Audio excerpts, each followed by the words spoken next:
Reine-mère. Je me prosterne devant vous, Reine-mère.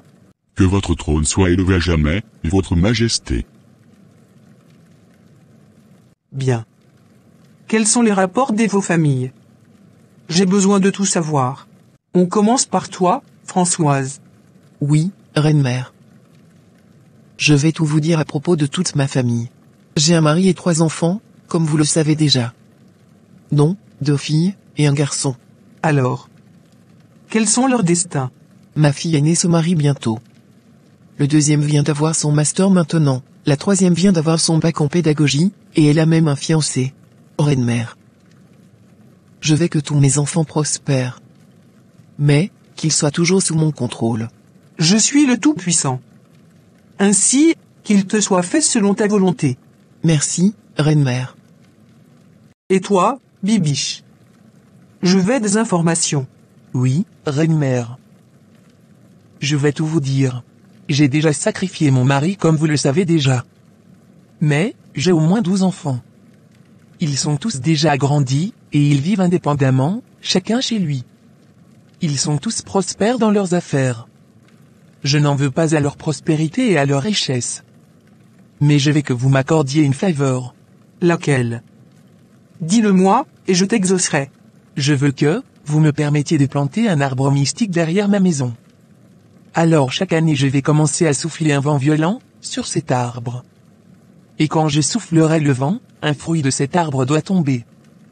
Et quand le fruit tombe, un de 12 enfants doit mourir.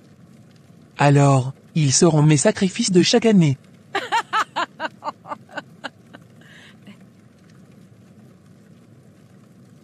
Oui. Fais ça. Je te le permets. Merci, Reine-mère.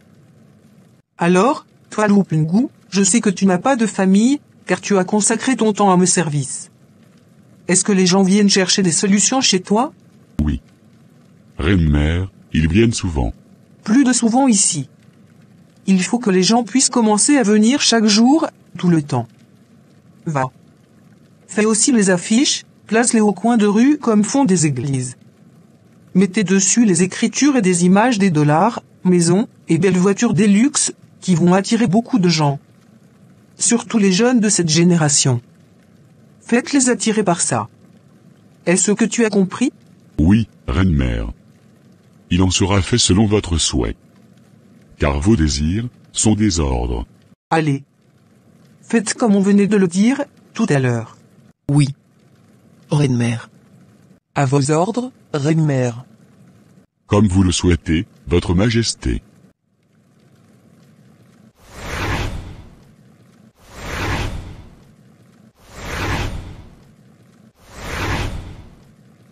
Régine, ma fille, ton mariage est une étape importante. Nous devons veiller à ce que tout soit parfait. Papa a raison. J'ai déjà noté les invités principaux et les tâches à répartir. Mais, Régine, il faut aussi vérifier si la salle est bien décorée. Je peux m'en occuper. Joachim, c'est mieux que je m'occupe de la déco. Je suis plus doué que toi pour choisir les couleurs et les fleurs. Tu es juste bon pour la logistique. Inès, un peu de respect. Nous avons beaucoup à faire.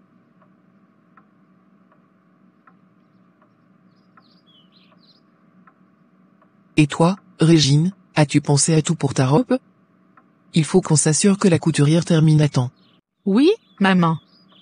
J'y ai pensé. Mais ce qui me touche le plus, c'est que vous êtes tous là pour m'aider. Je suis bénie d'avoir une famille comme vous. Après Régine, c'est Fidèle qui doit se préparer. Et Inès, tu as intérêt à suivre rapidement. Je ne veux pas attendre trop longtemps pour voir mes petits-enfants. Papa, laisse-nous d'abord bien fêter Régine avant de parler de moi. Un instant après. Tu vas te marier, oui. Mais sache que, c'est moi qui vais diriger ton foyer.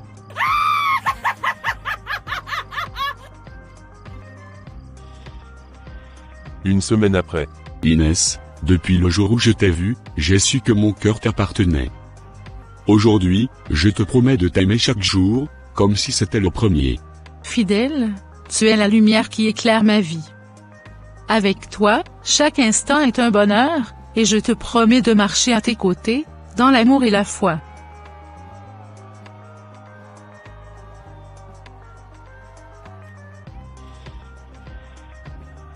Beau-frère, grand-sœur, je dois vous avouer que vous êtes magnifiques. Depuis que je suis né, je n'ai jamais vu un si joli couple comme le vôtre. Vraiment, waouh. Nous sommes flattés. Merci, Inès. Je suis heureuse d'entendre ça, petite sœur chérie. Merci. 3 jours après. C'est qui encore? Ah. Pourtant je n'attends personne. Bon. Peut-être c'est Inès qui est revenue. Est-ce qu'elle peut toquer comme ça? Entrez. La porte est ouverte. Ah.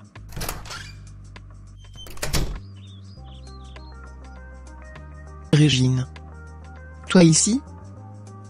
Assis-toi. Oui maman, j'avais besoin de te voir. Ok. François se retire un tout petit peu. 3 jours de mariage seulement. L'enfant est revenu voir sa mère.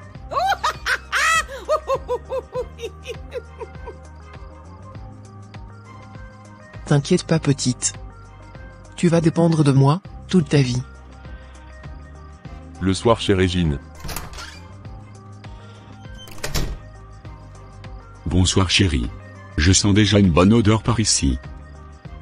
Serre-moi vite sur la table.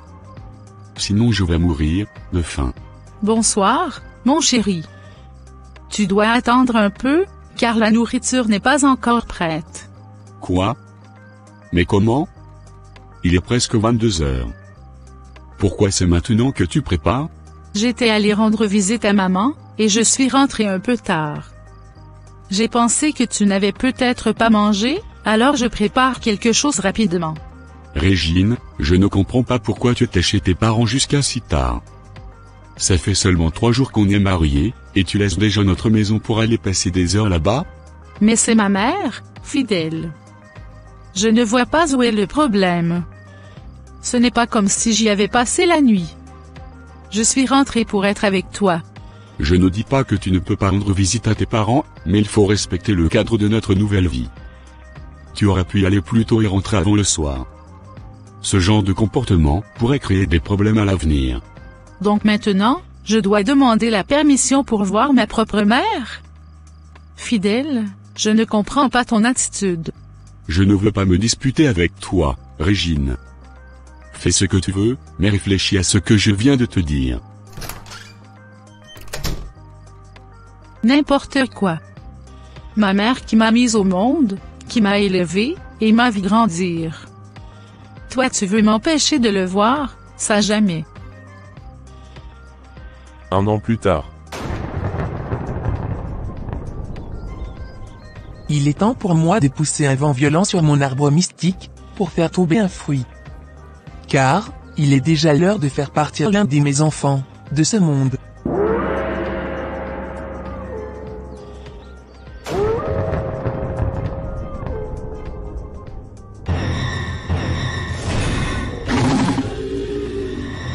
Ainsi Karl venait d'être sacrifié spirituellement comme ça, par sa mère. Voyez maintenant en réalité.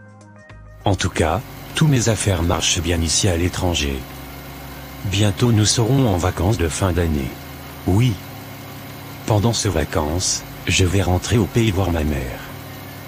Comme elle vit seule parce que mon père est déjà décédé, je vais lui demander de venir vivre avec moi ici à l'étranger, avec ma nouvelle épouse.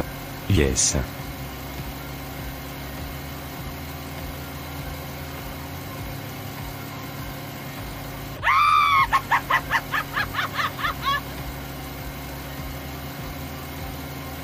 Ton temps est déjà écoulé, jeune homme. Celle pour qui tu es en train de faire tous ces projets, t'a déjà livré à la mort. Si seulement tu connaissais le cœur de l'homme.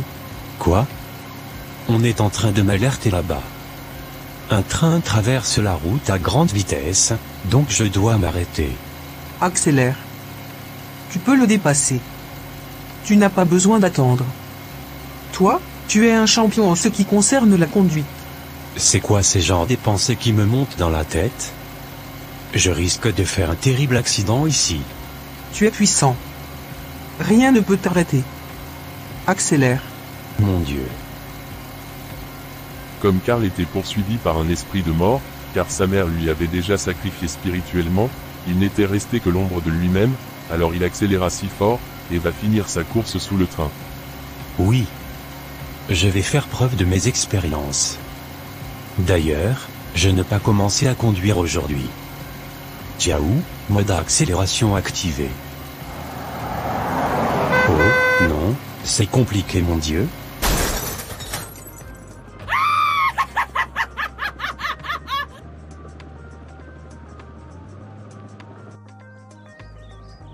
Yes. Ainsi ma mission est accomplie pour cette année. Merci beaucoup mon petit, d'avoir eu cette volonté de m'amener à l'étranger. C'était vraiment gentil de ta part. Mais je te promets qu'avec ton sacrifice, j'aurai encore beaucoup plus des pouvoirs mystiques, pour voyager dans le monde entier, dans l'obscurité.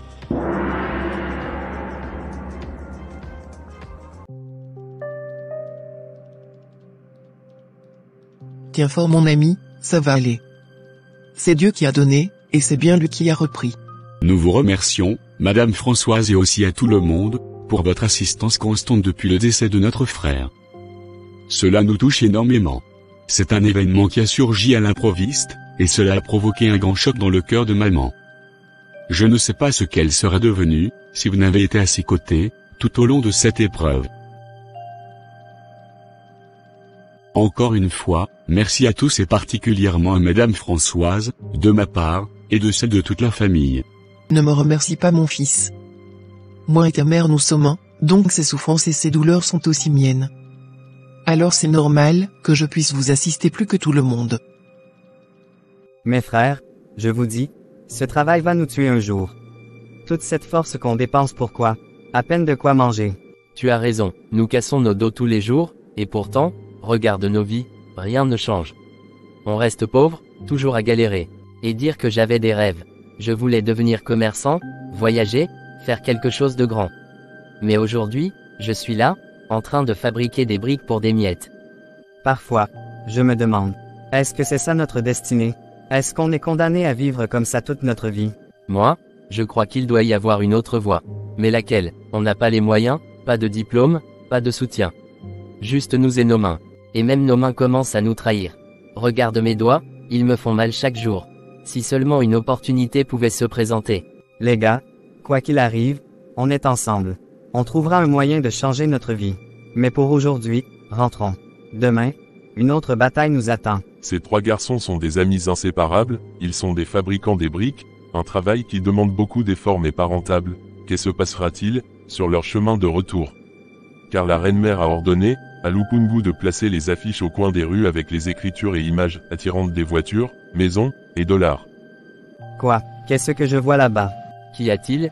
DJ O'Malley. Regardez-là sur ce placard, c'est qui est écrit. Gagnez votre vie tout en étant jeune. De l'argent rapidement, sans sacrifice du sang, Shaba Lupungu. Les gars, vous avez vu ça? Peut-être que c'est notre chance de sortir de la galère. Ouais, c'est peut-être ce qu'on cherchait. On n'a rien à perdre, après tout. Regarde nos vies, on passe nos journées à fabriquer des briques, et on n'a même pas assez pour manger à notre faim. Attendez, les gars, vous ne trouvez pas ça bizarre? Comment quelqu'un peut promettre de l'argent rapidement sans qu'il y ait un prix à payer? Rien n'est gratuit dans ce monde. Moi, je dis qu'on devrait laisser tomber. Mais écoute, Barthélemy, si on reste comme ça, à hésiter et à se méfier de tout, on ne sortira jamais de la pauvreté. Moi, je pense qu'on devrait au moins prendre le contact et appeler. Juste pour voir. Bon, on le garde pour l'instant. Mais on ne fait rien dans la précipitation. On se donne quelques jours pour réfléchir et programmer un rendez-vous, si on décide de le faire. D'accord? Mais je vous préviens, si ça tourne mal, je vous avais prévenu. Une semaine après, les trois amis ont cherché l'adresse du marabout et sont allés les voir. Bienvenue, mes jeunes amis. Je savais que vous viendriez. Nous avons vu ton affiche. Tu dis qu'on peut gagner de l'argent rapidement et sans sacrifice de sang. Comment est-ce possible? On sait que dans ce monde, rien n'est gratuit. Oui, explique-nous. Nous sommes fatigués de cette vie de souffrance, mais nous voulons comprendre. Vous avez raison, rien n'est gratuit. Mais il existe une autre forme de sacrifice, votre temps. Je peux vous offrir des richesses immenses, mais vous devez accepter de diminuer le nombre d'années que vous vivrez. Comment ça? Explique-nous clairement. Voici comment cela fonctionne, chacun de vous tiendra un bol de grains de maïs. Nous ferons entrer une poule. Le nombre de grains qu'elle picorera représentera le nombre d'années qu'il vous restera à vivre après avoir reçu vos richesses. Vous serez immensément riche, mais votre vie sera écourtée. Voilà le prix. Peu importe combien d'années il me reste, je veux sortir de cette misère. J'accepte. Moi aussi, la vie qu'on vit maintenant n'est pas une vie. Autant en profiter un peu, même si c'est pour peu de temps. Mais, c'est risqué. Vous êtes sûr que c'est la bonne décision? Pourquoi ne pas chercher une autre solution? Quelle autre solution? Faire des briques toute notre vie? Non, merci. Si tu n'es pas prêt, reste pauvre. D'accord, j'accepte aussi. Mais je ne suis pas sûr que ce soit une bonne idée.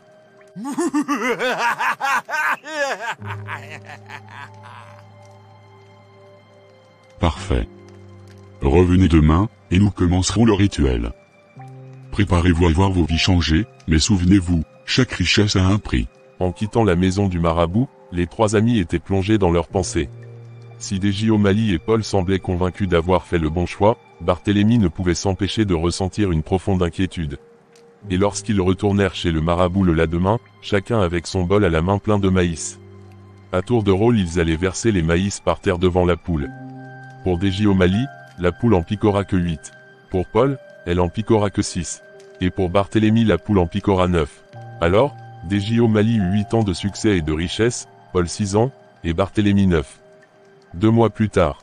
Honnêtement, les gars, qui aurait cru qu'on passerait de fabricant de briques à millionnaire en si peu de temps? C'est incroyable, hein? Regarde autour de toi. Cet endroit, cette vie, c'est ce qu'on a toujours rêvé.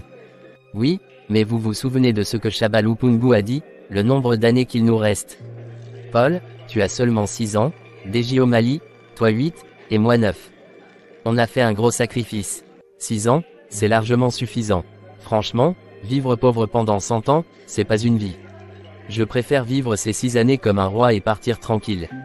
Exactement, frère. La pauvreté, c'était une torture.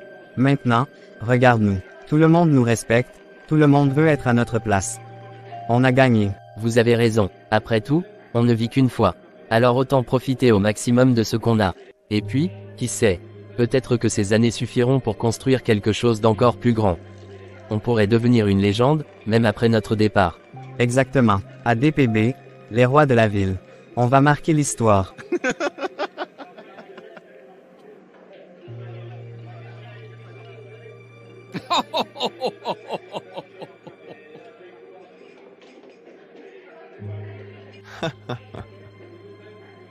Cependant, malgré leurs éclats de joie et leur assurance apparente, un silence plane parfois, chacun repensant secrètement à ce qu'il a sacrifié pour atteindre cette vie de rêve.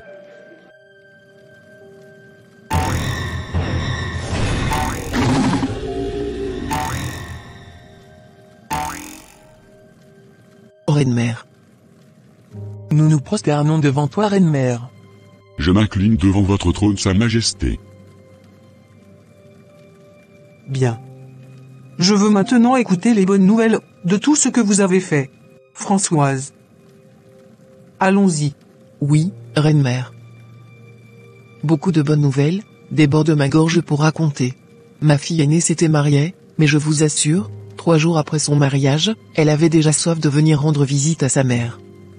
Jusqu'à présent c'est moi qui lui dicte quoi faire dans son foyer. Mon fils aussi se mariait, il est aussi sur le point de décrocher un bon boulot. Donc son salaire sera dans mes mains.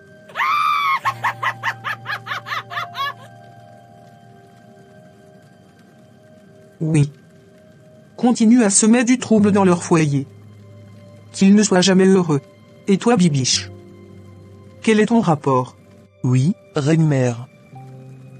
Comme je vous avais demandé la fois dernière, Reine-mère, mon arbre mystique est déjà à l'œuvre. Vous-même vous connaissez, le sacrifice de mon fils que je vous ai offert. Oui. C'était magnifique. Continue comme ça. Merci, Reine-mère. Shabalupungu, est-ce que les gens viennent chercher des solutions chez toi régulièrement? Oui, Reine-mère. Maintenant, il n'y a plus du repos. Surtout les jeunes, ils ne cessent de venir échanger leur nombre d'années contre la richesse, Reine-mère. Oui, il faut, faire prospérer beaucoup plus leurs affaires afin de les faire oublier, qu'ils ont peu d'années à vivre seulement. Et quand l'heure viendra, je frapperai fort. Et ils n'auront plus le temps de revenir en arrière. À vos ordres, ma reine.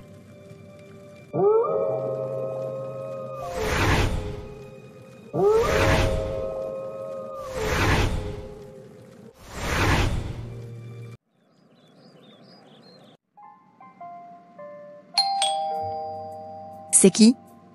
Entrez.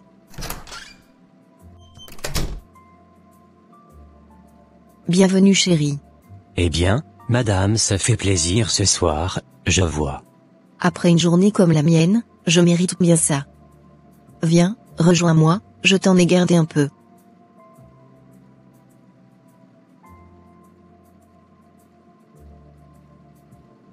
C'est encore meilleur quand on le partage. Alors, raconte-moi ta journée. Oh, rien d'extraordinaire. Les tâches habituelles à la maison, mais j'ai eu le temps de me détendre un peu cet après-midi. Et toi? Tu sembles de très bonne humeur. Allez, ne fais pas ton mystérieux, dis-moi. Qu'est-ce qui te rend si joyeux? Tu te souviens de cet entretien que j'ai passé la semaine dernière? Eh bien, ils m'ont appelé aujourd'hui. J'ai décroché le poste. Quoi? Sérieusement? Oh, Joachim, c'est incroyable. Félicitations, mon amour. Merci, ma chérie. Après toutes ces tentatives et ces mois de doute, je n'arrive pas à croire que ça y est enfin. C'est un poste stable, et je pourrais enfin contribuer davantage pour nous deux. Tu le mérites tellement, Joachim. Ton travail acharné et ta persévérance sont enfin payés. Bon, il va falloir célébrer ça correctement, hein. Et pas juste avec du popcorn. Absolument. Ce week-end, on sort dîner, c'est non négociable. 1 mois et 10 jours après.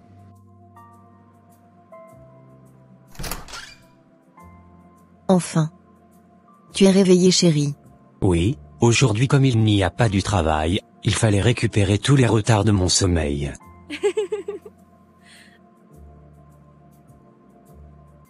Joachim, je peux te parler un instant? Bien sûr, qu'est-ce qui se passe? Cela fait plus d'1 mois que tu travailles, et jusqu'à présent, je n'ai pas vu un centime de ton salaire. Tu ne trouves pas ça étrange, toi? J'ai déjà eu mon salaire, Joasie. Quoi? Tu l'as déjà eu? Mais pourquoi tu ne m'en as pas parlé? Où est l'argent? Je l'ai remis à ma mère. Elle gère ça pour moi. Elle sait mieux que moi quoi en faire. Attends, quoi? Tu veux dire que tu donnes ton salaire à ta mère sans même en parler avec moi? Joachim, on est mariés.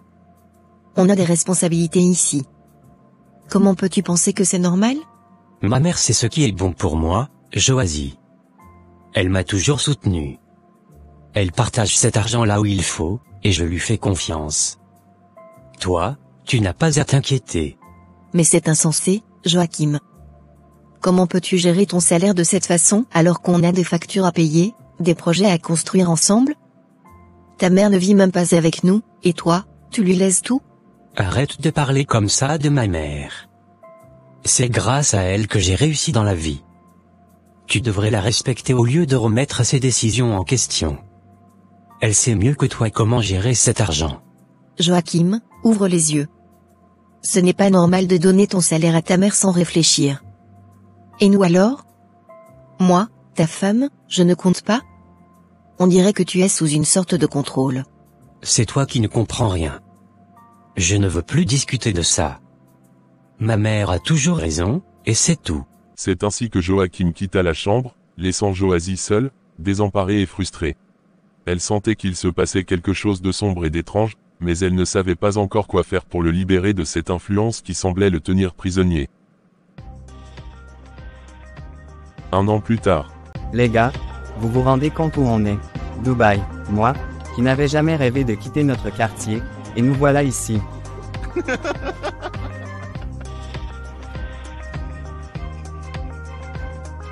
C'est clair, si on m'avait dit, il y a quelques mois, qu'on monterait un jour dans un avion, je n'aurais jamais cru.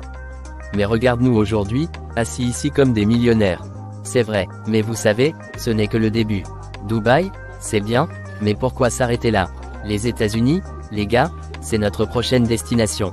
Exactement. Après avoir vu les gratte-ciel de Dubaï, il faut qu'on aille voir ceux de New York. Times Square, Hollywood. Les gars, on doit y aller. Calme-toi, DJ au Mali, on n'est pas encore parti. Mais tu as raison, avec tout ce qu'on gagne, on peut se permettre de voir le monde entier si on veut. Ce n'est pas qu'une question de voir le monde. C'est une question de prouver à nous-mêmes qu'on peut tout faire. On était des gars ordinaires, des pauvres. Maintenant, on joue dans la cour des grands. À la richesse, les gars. Et à notre prochain vol pour les États-Unis. À la richesse et aux États-Unis. À la richesse et aux États-Unis. Quelques jours après. Mon temps est encore arrivé, de rebouger mon arbre mystique, enfin de verser un peu de sang. Allez, c'est parti.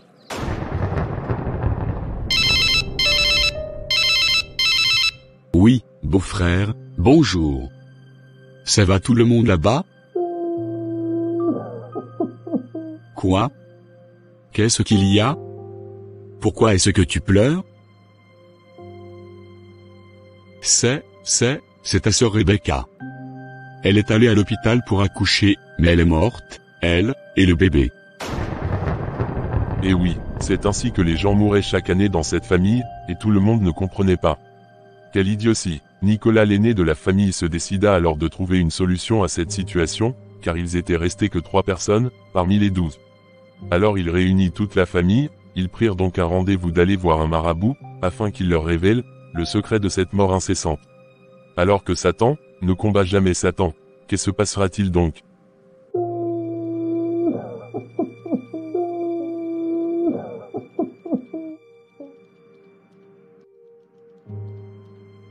La mort règne dans cette famille, et ça ne peut plus continuer ainsi.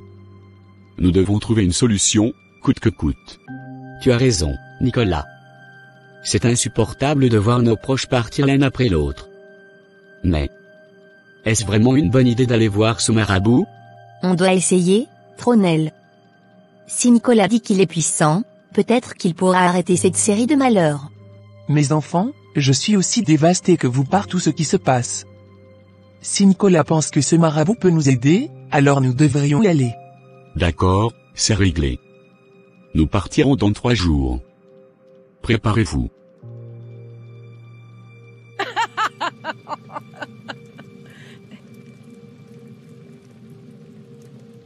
Qu'ils fassent tout ce qu'ils veulent. Ce qu'ils ignorent, c'est que le vrai pouvoir est entre mes mains.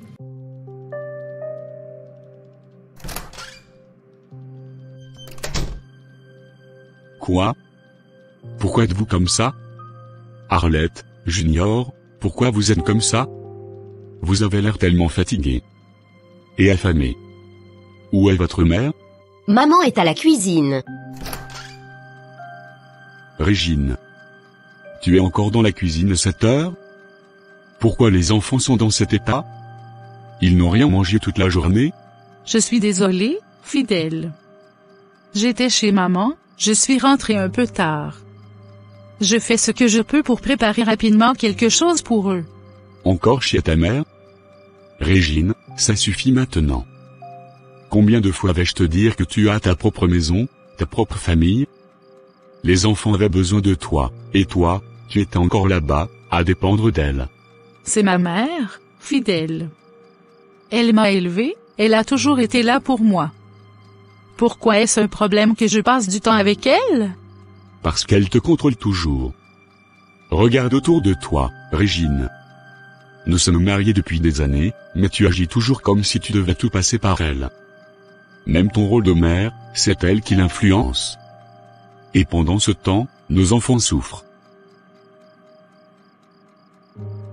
Alors Fidèle décida d'en parler à son beau-père, peut-être lui pourra ramener sa fille sur le droit chemin. Bon, je dois essayer d'appeler mon beau-père, pour lui en parler de cette situation. Peut-être lui, pourra ramener sa fille sur le droit chemin. Qui m'appelle? Ah, c'est mon beau-fils. Oui, allô? Bonjour papa, c'est Fidèle. Je voulais discuter avec vous de quelque chose de très important concernant Régine. Est-ce que vous êtes disponible? Bonjour, mon fils. Oui, je suis disponible. En fait, je ne suis pas loin de ton bureau. Si c'est urgent, je peux passer te voir tout de suite. Ah, merci, papa. Oui, passez s'il vous plaît, c'est vraiment important. Quelques minutes après. Oui, entrez.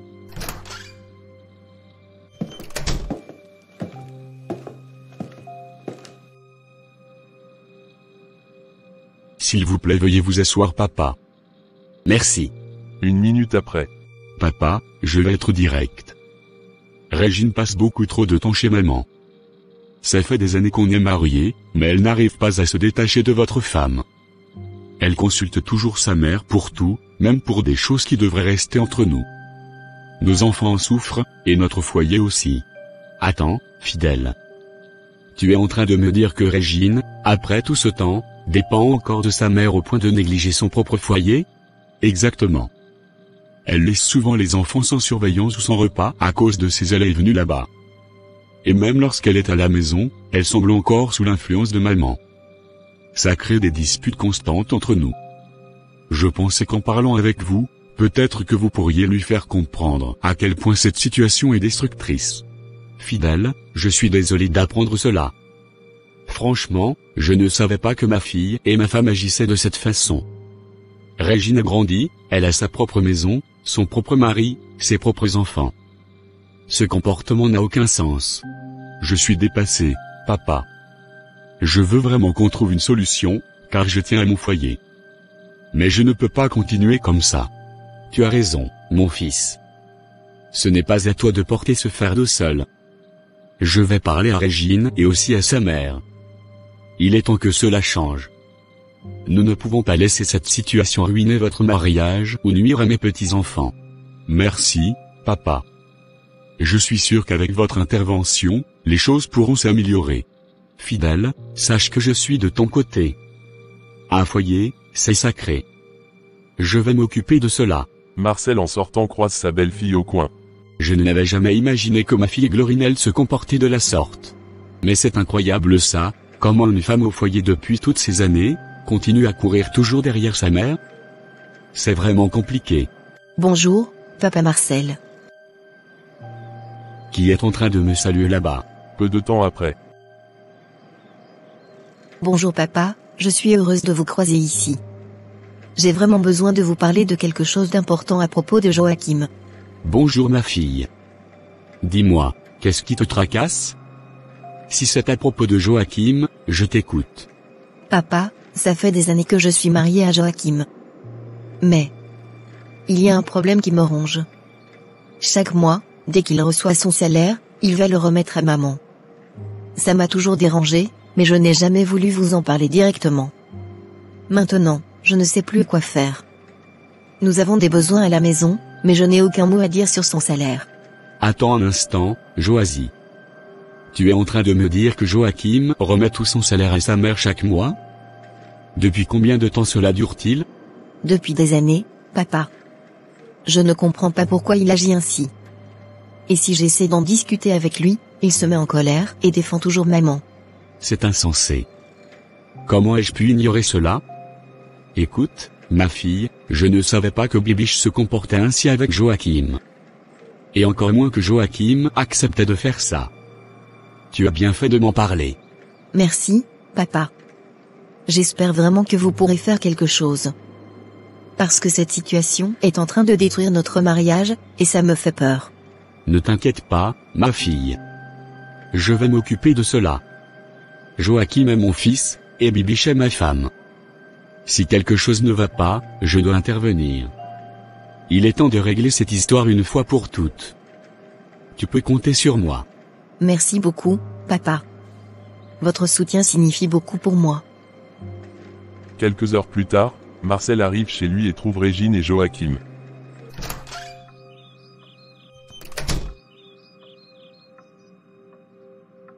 Qu'est-ce que je vois là? Joachim, tu es encore venu remettre ton salaire à ta mère? Papa, ce n'est pas ce que tu crois. Et toi, Régine, qu'est-ce que tu fais encore ici? N'as-tu pas un foyer, des enfants et un mari à t'occuper? À ton âge, tu continues à courir après ta mère comme une enfant. C'est inacceptable. Tu es une femme mariée, Régine. Quand vas-tu enfin grandir? Joachim, m'as-tu déjà vu, une seule fois, venir remettre mon salaire à ma mère? Nous avons grandi dans cette maison, toi et moi. Dis-moi, où as-tu appris cela? Papa, c'est juste que, maman sait mieux gérer l'argent. Je pensais que c'était une bonne idée. Une bonne idée? Donner ton salaire à ta mère alors que tu as une femme et des responsabilités chez toi? Tu es un homme maintenant, Joachim. Ta priorité, c'est ton foyer, ta femme, tes enfants. Pas ta mère. Donne-moi ça. Mais Marcel, ce n'est rien de grave. Je ne fais que garder l'argent pour lui. Prends ton argent, Joachim, et va le donner à ta femme, Joasie. C'est elle qui doit gérer cet argent, pas ta mère. Et toi, Régine, retourne chez Fidèle. Arrête de venir ici tout le temps, pour dépendre de ta mère. Tu es une femme mariée. Sois responsable. Sortez d'ici, tous les deux. Retournez dans vos foyers et prenez vos responsabilités. Vous êtes des adultes maintenant.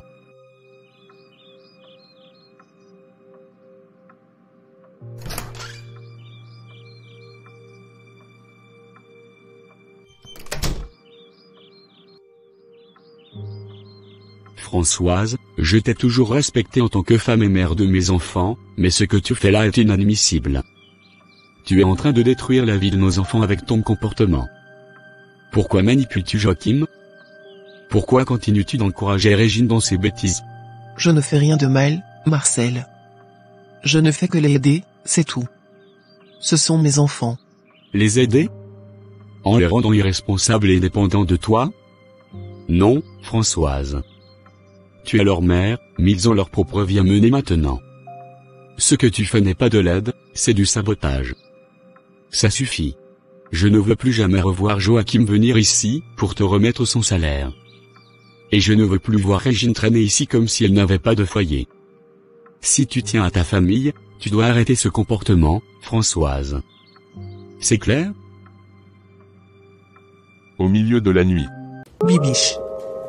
Tu disais que tu as quelque chose à dire. Alors, de quoi s'agit-il? Dis-le-nous maintenant. Merci, ma reine. Voici. Mon fils aîné se tape la poitrine pour trouver une solution par rapport au dessert petitif dans ma famille, chaque année. Alors, il a ordonné à toute la famille de s'apprêter, car il prétend connaître Shabalou-Pungu comme étant un puissant marabout, qui va lui révéler la source de ce malheur, et l'aider à trouver une solution.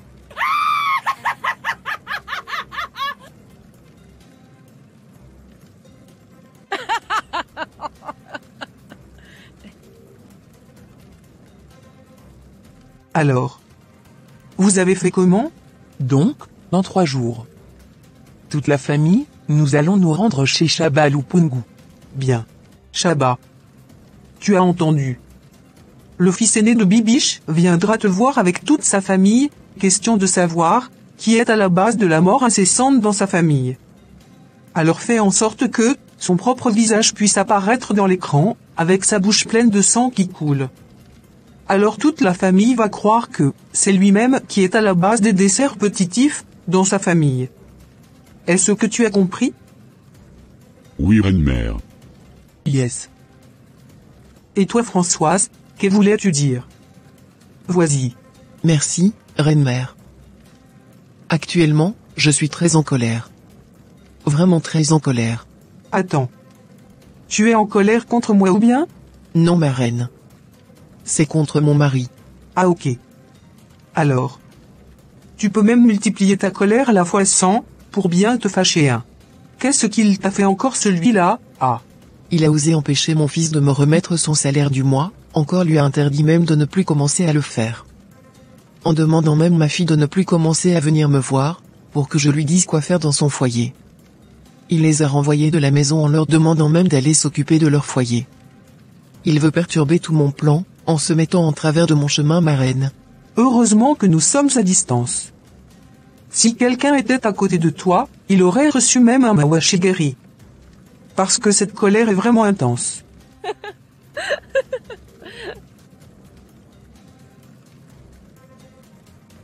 C'est pour cela que moi j'avais sacrifié le mien. Alors, qu'est-ce que tu veux que nous lui faisons? Je veux qu'il soit paralysé.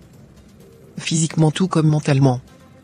Et mon pouvoir sur tous mes enfants puisse augmenter davantage. Ma reine. Il te sera fait selon tes désirs. De demain matin, il sera déjà paralysé. Merci, ma reine. C'est ainsi que Marcel, qui était allé se coucher en un bon et difforme, s'est retrouvé paralysé à son réveil le matin, avec des anomalies dans sa tête. Alors, il fut amené dans un hôpital psychiatrique, mais la situation persistait toujours.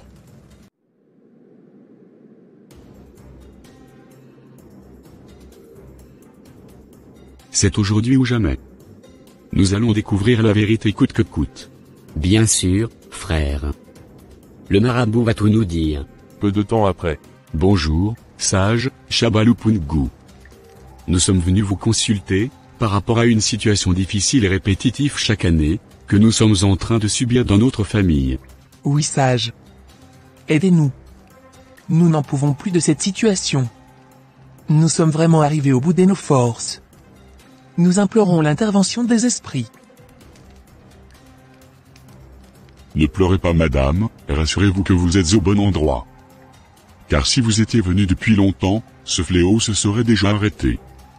Mais comme vous êtes là, vous ne sortirez pas ici tel que vous étiez venu.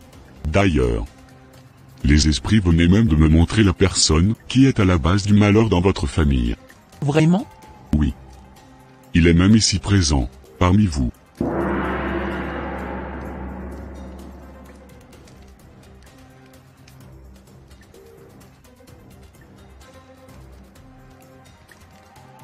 Quoi, sage?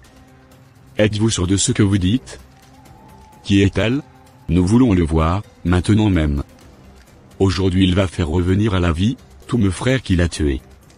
Et il faut qu'il nous dise, pourquoi il a toujours fait ça chaque année. Quel est le mal que mes frères et mon père lui ont causé, pour qu'il les extermine comme ça?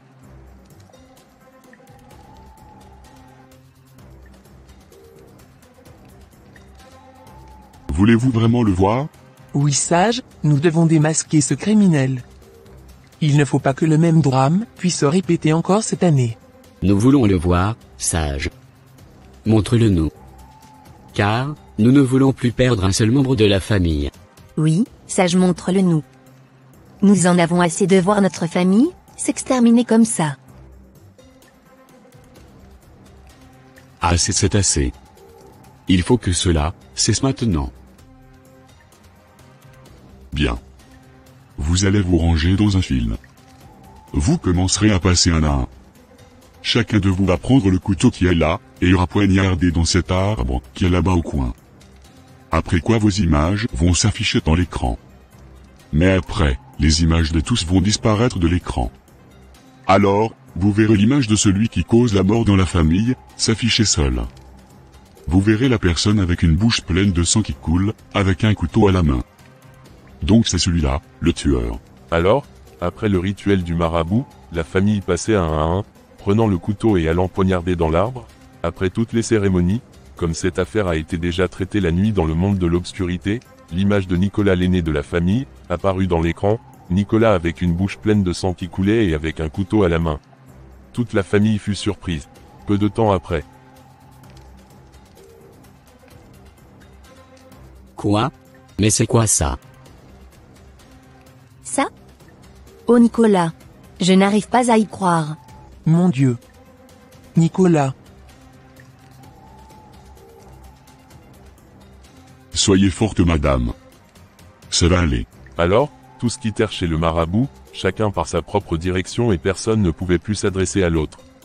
Et Nicolas était vraiment perdu.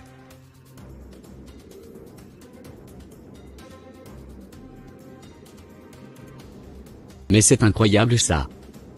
Qui pouvait imaginer? Je n'arrive pas à y croire. Nicolas?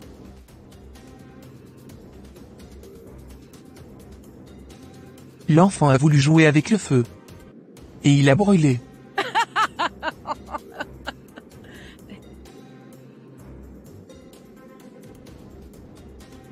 Cet événement bouleversa tellement Princiana, qui resta assise à la gare seule.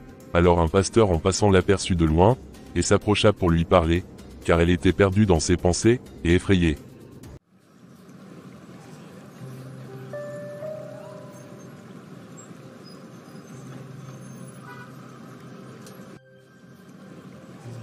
Pourquoi cette fille a l'air perdue comme ça?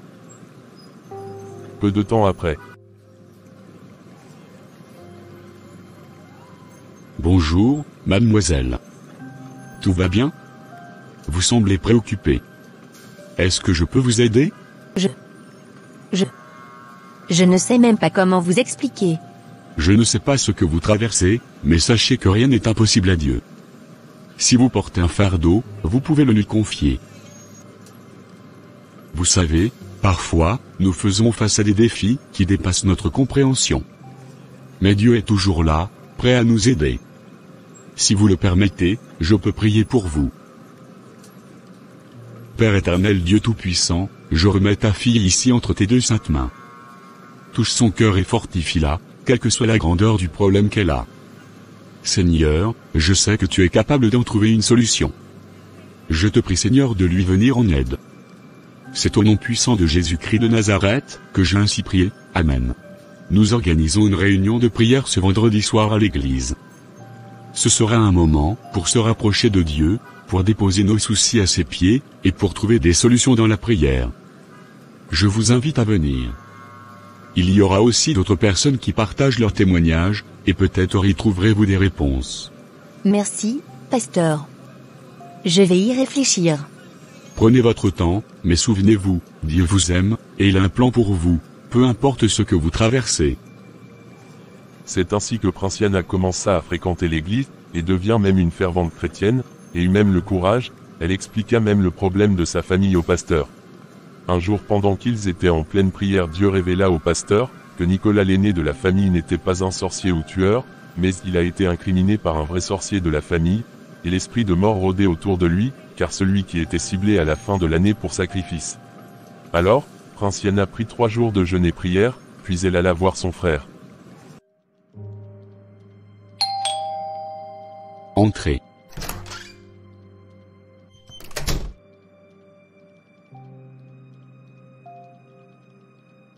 Qu'est-ce que tu fais ici?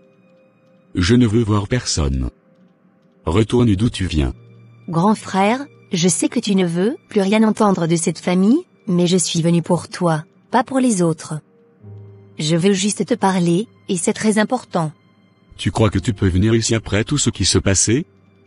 Je ne veux rien entendre. Pas. Je sais que tu n'es pas sorcier. Et si tu savais aussi ce qui t'attend? Quoi? Qu'est-ce que tu veux dire? Je suis allé voir un homme de Dieu, le pasteur Alexandre. Quand nous étions en pleine prière, il a reçu une révélation concernant toi. La mort rôde autour de toi, Nicolas. Tu es la cible. Ceux qui t'ont incriminé veulent te détruire avant la fin de l'année. Ils savent que tu n'es pas responsable de tout ce qui se passe, mais ils veulent te faire taire à jamais. Mais pourquoi moi? Pourquoi m'accuser et maintenant vouloir me tuer? Je n'ai rien fait à personne. Tu dois donner ta vie à Jésus maintenant. Sinon ça sera trop tard pour toi. Car c'est toi qui es ciblé cette fois-ci.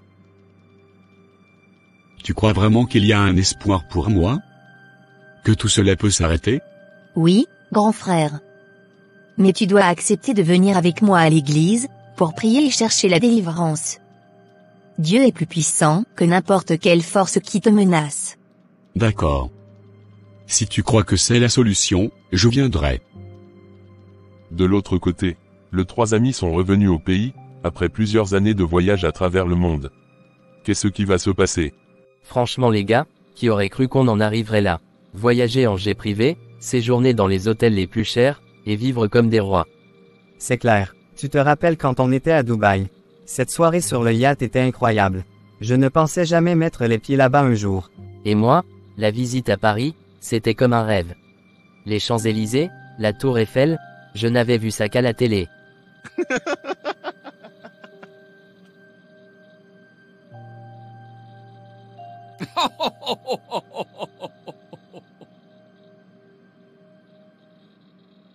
Bon, les gars, il faut qu'on continue de rêver grand. Après tout, on ne fait que commencer. Vous savez ce que je propose. On devrait explorer l'Asie, la Chine, le Japon, l'Inde, ces pays sont fascinants, et on pourrait même investir là-bas. Bonne idée, waouh.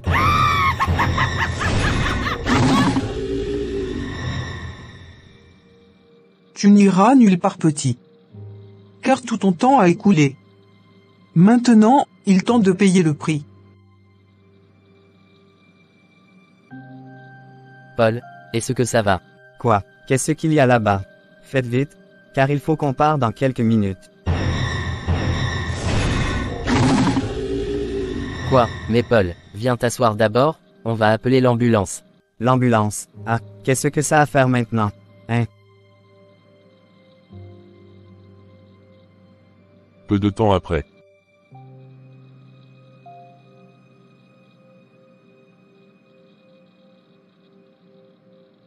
Alors quand Paul voulait sortir avec ses compagnons pour aller à l'hôpital, l'esprit l'étrangla, il tomba donc par terre et expira. Bien. Il est temps pour toi de quitter ce monde.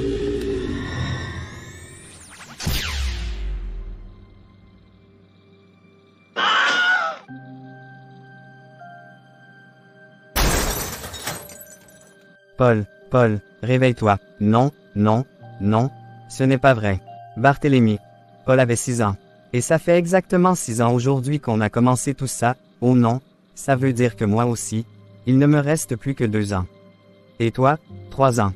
On est maudits, pourquoi avons-nous accepté ce pacte? Pourquoi n'avons-nous pas écouté la voix de la raison? Paul est parti, et bientôt, ce sera nous. Alors, Paul est parti, laissant derrière lui tous les biens qu'il avait amassés. Diomalie et Barthélemy quittèrent leur bureau ce jour-là, remplis de remords et de désespoir, conscients que leur richesse ne pourrait jamais acheter la vie qu'ils avaient sacrifiée pour l'obtenir.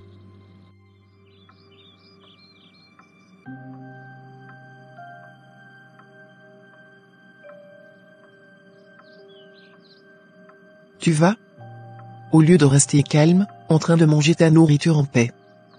Toi tu voulais te faire voir comment tu es un père responsable. Lève-toi pour me crier dessus encore. Hein?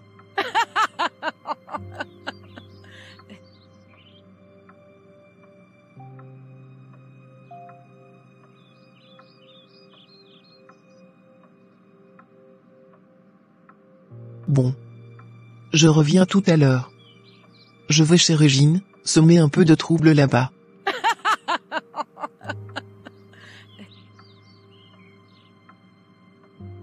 Dans cette famille, c'est moi qui suis la reine.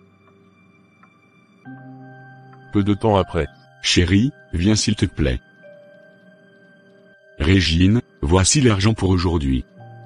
Il y a suffisamment pour payer les frais de scolarité des enfants, faire les courses pour la maison, et régler les factures d'eau et d'électricité. S'il te plaît, gère ça correctement. D'accord, mon amour, je vais m'en occuper. Peu de temps après le départ de Fidèle. Comme je suis déjà propre, je vais commencer par me rendre à l'école de mes enfants pour régler leurs dettes, après j'irai faire des courses pour la maison. Et je pense que pour les factures d'eau et de l'électricité, ça sera pour demain. Oui. Je vais faire ça. C'est qui? Entrez, la porte est ouverte.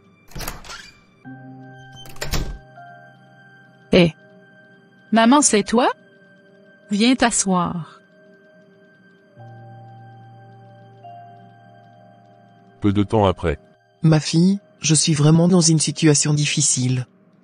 Chez moi, il n'y a plus rien à manger. En plus, j'ai contracté une dette, et le créancier m'a donné seulement 2 jours pour rembourser. Si je ne paie pas à temps, il menace de m'envoyer en prison. Ne t'inquiète pas, maman. Je vais t'aider. Régine prit alors tout l'argent que Fidèle lui avait laissé, le donna à sa mère, et sans se rappeler des responsabilités pour lesquelles il était destiné. Régine accompagna sa mère pour acheter des provisions et à s'occuper de la fameuse dette. Alors les enfants sont renvoyés de l'école depuis 9 heures, comme leur mère n'est pas à les payer. À 18 heures passées, Fidèle trouve les enfants assis dehors, avec un air bizarre, la porte fermée. Quand il demande aux enfants où était leur mère, ils lui répondirent que depuis que nous sommes rentrés ici à 9 heures la porte était toujours fermée.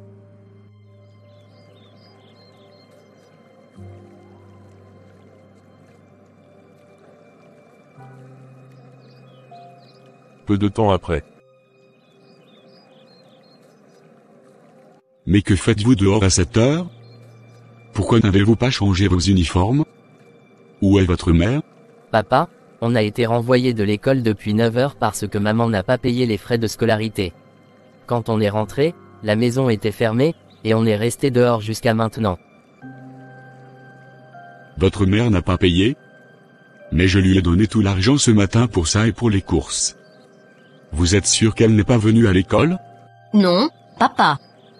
Elle n'est pas venue.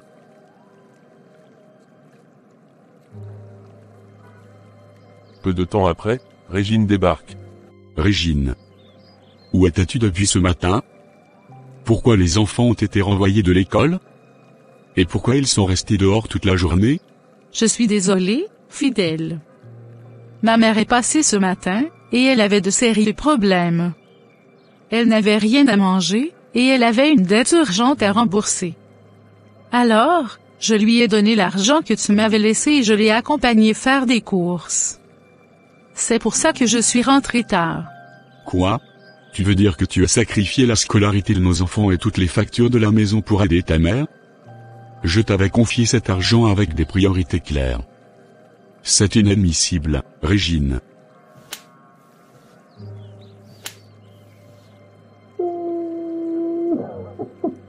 Peu de temps après. Allô ma fille. Tu es bien arrivée? Quoi? Pourquoi est-ce que tu pleures? Maman, Fidèle m'a frappé. Il dit que je ne devais pas t'aider. Je ne peux plus rester ici. Je rentre chez toi ce soir. Quoi? Il a osé lever ses sales mains sur toi? Viens, ma fille. Lisse cet homme ingrat. Reviens à la maison. Si tu pars maintenant, ne compte pas revenir. Tu choisis toujours ta mère au détriment de ta propre famille.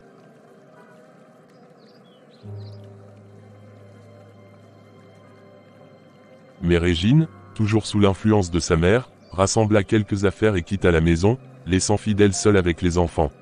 Le lendemain. Tu dois dire au policier qu'il t'a frappé au bas-ventre, et surtout, n'oublie pas de mentionner que tu es enceinte. Ça va renforcer ta plainte. Dis aussi qu'il t'a mise dehors en pleine nuit, te laissant sans abri. Fais bien ce que je te dis, ma fille, pour qu'il paie pour t'avoir humiliée. Après quelques heures. Bien, comme les enfants sont partis à l'école, je vais voir comment je vais faire, pour me rendre au travail. Oui, j'arrive. Quoi? OPJ, qu'est-ce que vous faites ici? Monsieur Fidèle, vous êtes accusé de violence conjugale et d'avoir expulsé votre épouse enceinte de votre domicile. Vous devez nous suivre au poste. C'est faux. Oui, nous avons eu une dispute, mais je ne l'ai jamais frappée au bas-ventre, et encore moins mise dehors. Elle est partie de son propre chef pour rejoindre sa mère. Alors, Fidèle fut amené au poste de police, et fut emprisonné pour quelques jours. Imaginez vous-même la souffrance que peut endurer les enfants. C'est bien, ma fille. Maintenant, ton mari comprendra qu'il ne peut pas te traiter comme il veut. Et toi, tu as toujours ta place ici, chez moi.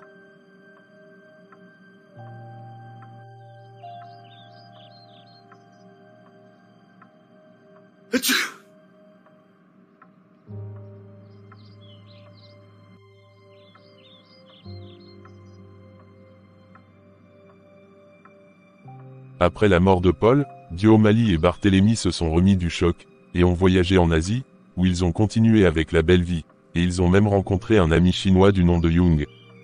La richesse, qu'est comme une bénédiction, mes amis. Mais il faut savoir l'apprécier sans s'attirer. C'est ce qu'on fait, nous vivons pleinement chaque instant, car on ne sait jamais de quoi demain sera fait. Attendez, je ne me sens pas bien. Quelque chose ne va pas. Diomalie, qu'est-ce qui t'arrive?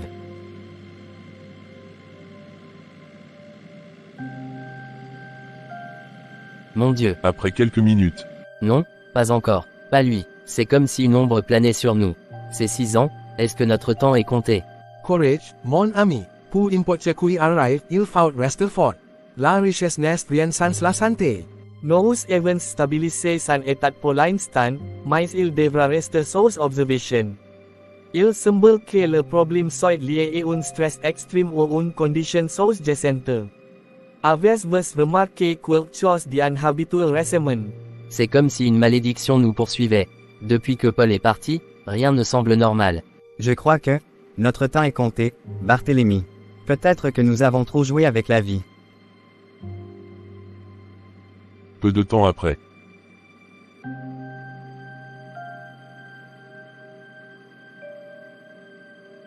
Reste fort Diomali. Ô Seigneur, pourquoi ai-je choisi ce chemin? Ces richesses que j'ai tant désirées, elles m'ont tout pris. Ma paix, ma santé, et maintenant ma vie. Si seulement j'étais resté pauvre, au moins, j'aurais eu la tranquillité.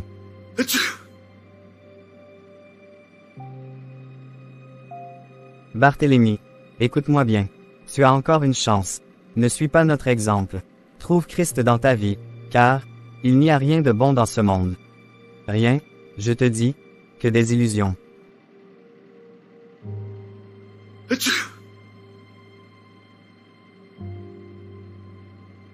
Barthélemy, repens-toi, cherche Dieu.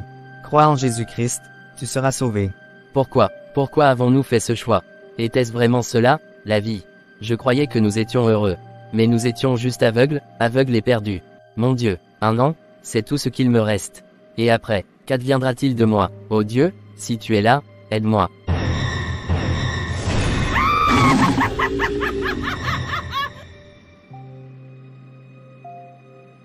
Ton temps est venu, petit.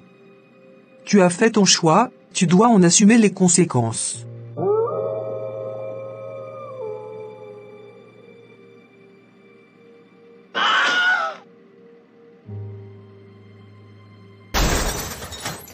Non, Diomali, ne pars pas comme ça. Mon Dieu. Ainsi Diomali suit son ami Paul en enfer. Après le décès de Diomali, Barthélemy retourna dans son pays, animé d'une grande tristesse, car il savait déjà ce qui lui attendait dans 1 an. Que va-t-il donc se passer dans sa vie? Seigneur, qu'ai-je fait pour mériter une telle femme? Et mes enfants, qu'adviendra-t-il d'eux? Si seulement j'avais vu tout cela venir. Prenez place, mademoiselle. Merci, officier. Alors, en quoi puis-je vous aider?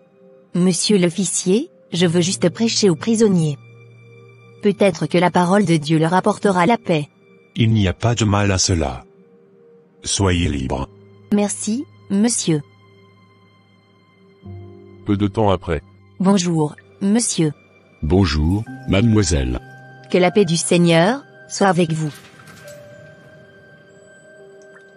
Dieu vous aime, peu importe ce que vous traversez. Jésus-Christ est la lumière dans les ténèbres, le secours dans la détresse. Ne perdez pas espoir, car même dans cette cellule, Dieu peut vous délivrer et vous restaurer. Ma sœur, vos paroles m'ont touché. Je traverse une tempête dans ma vie. Ma femme, Régine, m'a trahi. Elle préfère sa mère à notre foyer. Et aujourd'hui, à cause de ces mensonges, je suis ici, loin de mes enfants. Fidèle, je comprends ta douleur, mais ne perds pas espoir. Dieu a le pouvoir de transformer cette situation. Ce que l'ennemi a voulu pour te détruire, Dieu peut l'utiliser pour te fortifier. Commence à jeûner et prier. La prière ouvre les cieux, et aucune situation n'est trop difficile pour Dieu. Toute l'Église va prier pour toi, mon frère. Crois seulement, et tu verras la main de Dieu agir. Ce n'est pas le moment de te décourager, mais de te rapprocher de lui. Merci, sœur Princiana. Je vais faire ce que tu dis. Je vais prier, même dans cette cellule. Que Dieu te bénisse pour ton soutien. Amen mon frère. Nous sommes ensemble. J'amènerai ton cas à l'assemblée, et nous allons intercéder en ta faveur. 3 jours après. Bien-aimé, ce soir, Dieu veut agir puissamment. Nous allons parler de la délivrance, car la puissance en Jésus-Christ peut briser toute chaîne, détruire toute œuvre de ténèbres et restaurer ce qui est perdu. Jean 8, 36. Si donc le Fils vous affranchit, vous serez réellement libre. Il y a des moments où nous sommes accusés à tort, où l'ennemi veut nous détruire, mais Dieu est notre justice. Peu importe la gravité de la situation, ne perdez pas espoir. Jésus a payé le prix pour notre liberté sur la croix. Croyez en lui, et vous serez délivrés.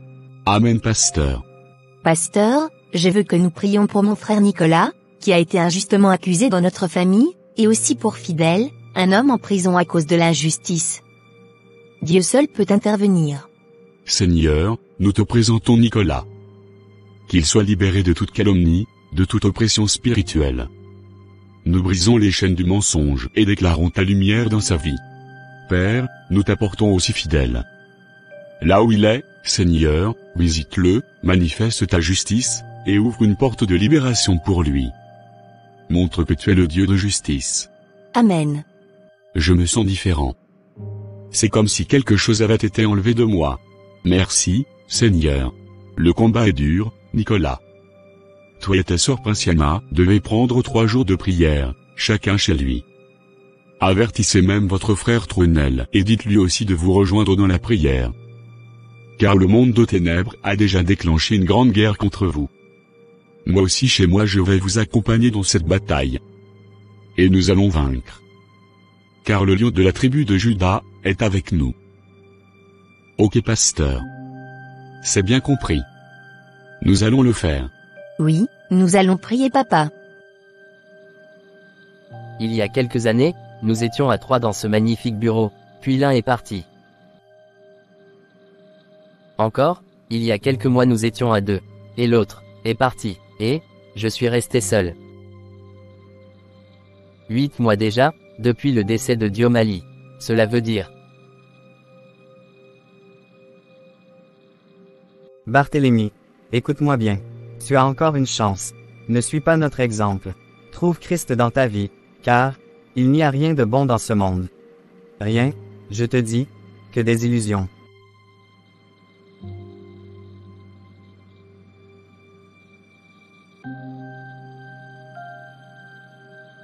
Barthélemy, repens-toi, cherche Dieu, crois en Jésus-Christ, tu seras sauvé. Mon Dieu, par où vais-je commencer? Dans quelle direction vais-je m'introduire?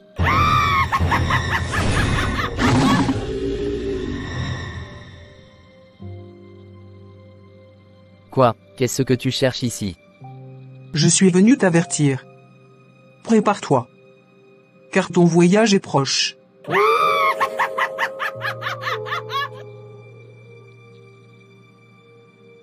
Mon Dieu, je dois quitter ici.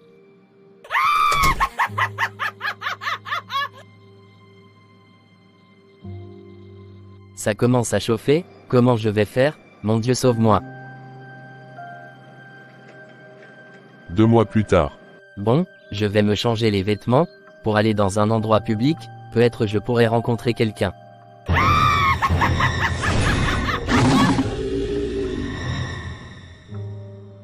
Quoi? Non. Tu crois que tu vas me fuir? Ton heure a déjà sonné petit. Tu n'iras nulle part.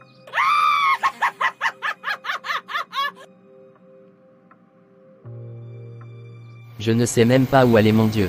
Cette sorcière va me tuer. Tu fuis pour aller où? Point. Oh non, mon Dieu. Seigneur Jésus, sauve-moi. Sauve-moi ô Seigneur. Ah. Pourquoi ces garçons courent-ils comme ça? Et il est presque nu. Aidez-moi monsieur, s'il vous plaît veuillez m'aider. Qu'est-ce qu'il y a jeune homme? Une sorcière me poursuit, elle veut en finir avec moi.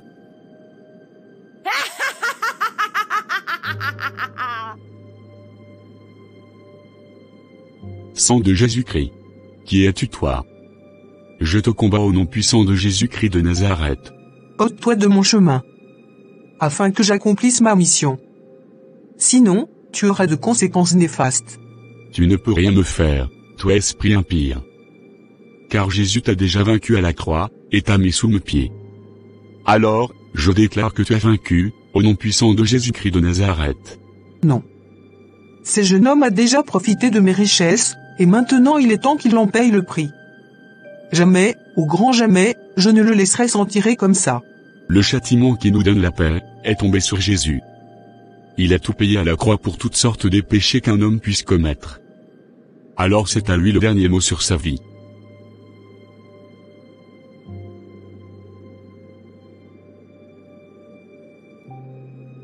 Maintenant toi esprit impie, par la puissance qui m'a été donnée, de marcher sur le serpent et sur le scorpion, et rien ne pourra me nuire. Ô nom puissant de Jésus-Christ de Nazareth, je te renvoie dans des milliarides. Disparais au nom de Jésus.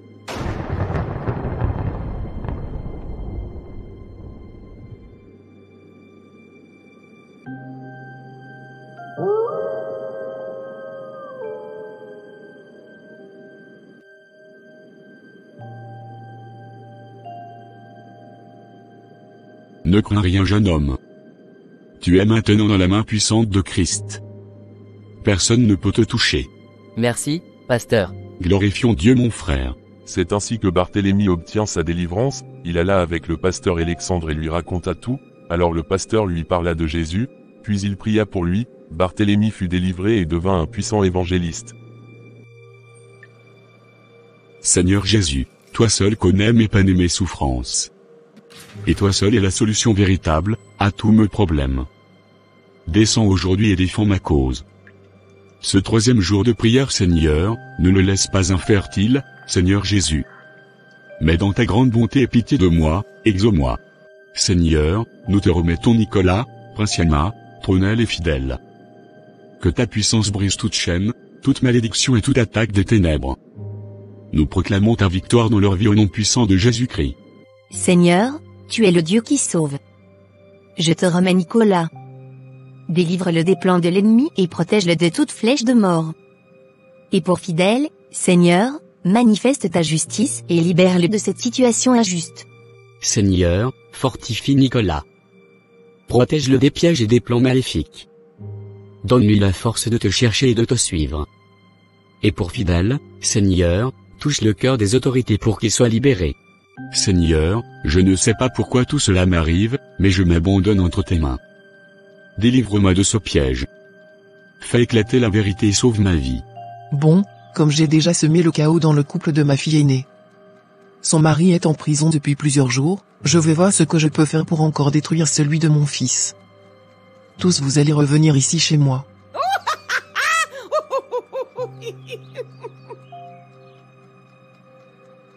Tant que moi je vive, vous serez toujours mes esclaves. Ton règne est terminé maintenant.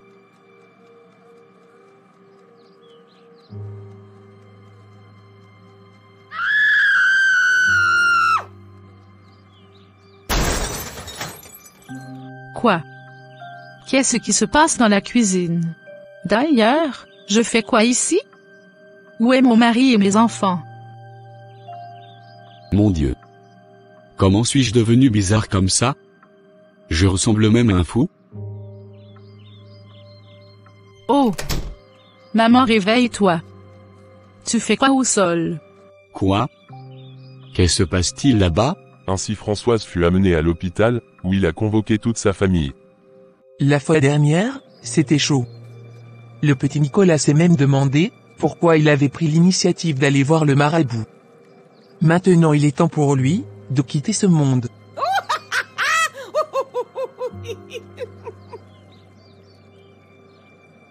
Allez, mode vent violent activé.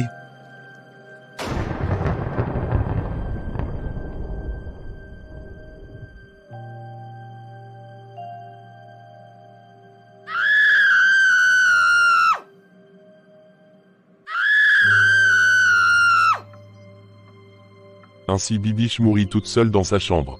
Comme elle vivait seule, plusieurs jours passèrent, les gens remarquaient beaucoup de mouches sur le toit de sa maison, alors on informa la police et ses 3 enfants qui restaient. Lorsque sa porte fut ouverte, on trouva sa dépouille mortelle en décomposition dans sa chambre avec une lettre qu'elle avait laissée, expliquant que c'est elle qui était à la base de la mort de son mari et de tous les 8 enfants. Mais nous avions juste parlé avec le marabout pour incriminer Nicolas, dit elle.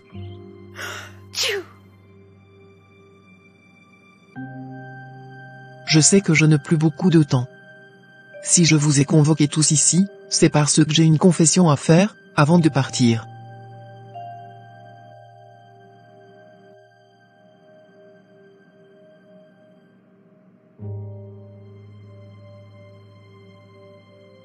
C'est ainsi que Françoise raconta tout ce qu'elle avait fait devant toute sa famille, et tout le monde fut choqué de cette confession. Après avoir prononcé son dernier mot, elle tomba au sol et expira. Je suis désolé pour tout le mal que je vous avais causé.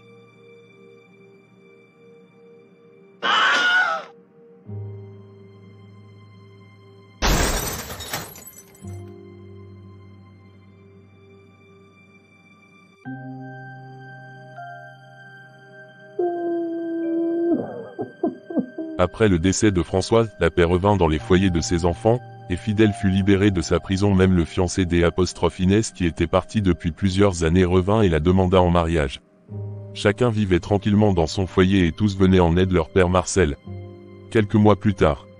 Je crois que Dieu nous a donné une seconde chance. Plus jamais nous ne permettrons à quoi que ce soit de détruire cette famille. Tu as raison, Fidèle. J'ai tellement appris de cette épreuve.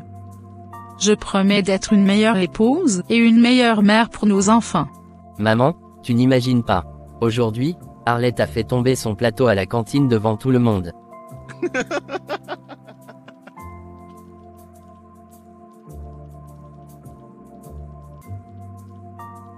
Et toi, tu as oublié ton sac dans le bus. On est quitte.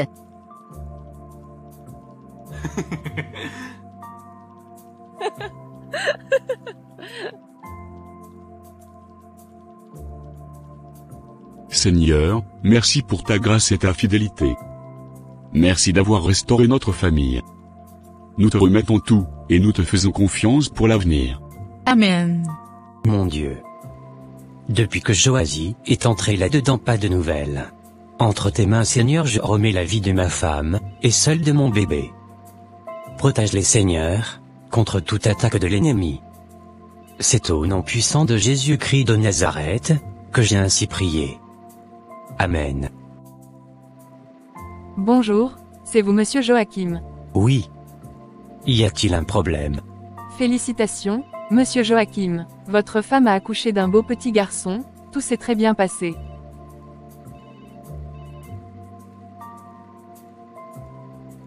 Merci Seigneur. Merci infiniment. Mon amour, tu as été incroyable. Regarde ce magnifique bébé. Dieu est tellement bon. Nous devons tout à Dieu. Merci pour ce miracle, Joasie. Je suis tellement heureuse, Joachim. Ce petit garçon est une bénédiction. Et toi, tu as été un mari exemplaire tout au long de cette grossesse. Maintenant qu'il est là, nous devons vraiment commencer à penser à notre maison. Ce terrain qu'on a acheté, il faut économiser et poser la première pierre. Oui, avec ce petit trésor dans nos vies, nous devons redoubler d'efforts pour lui offrir un toit stable et chaleureux. Allô? Papa. Bonne nouvelle, Joasie a accouché. Un garçon. Et devine quoi? On a décidé de lui donner ton prénom. Waouh! Quelle bénédiction, mon fils.